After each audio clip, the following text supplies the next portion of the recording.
This is inside an ADE Honeywell Optima compact alarm panel.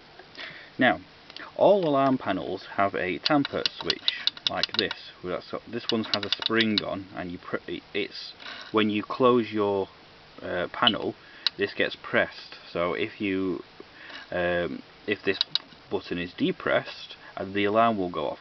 But if you're doing maintenance on this and live testing, this can be a hassle to keep pressing this down.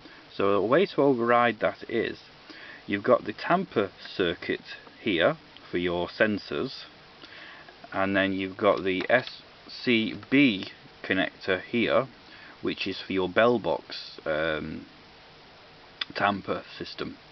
So if you go and put a wire between the tamper connectors on the right hand side,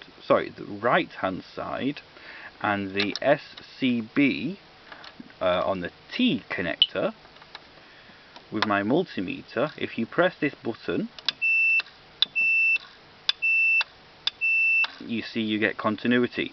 So if you put a jumper wire between these two terminals, you can bypass this switch to do your maintenance.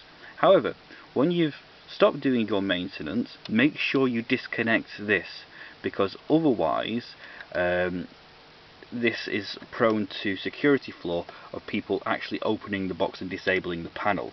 So make sure you remove that wire once your maintenance is complete.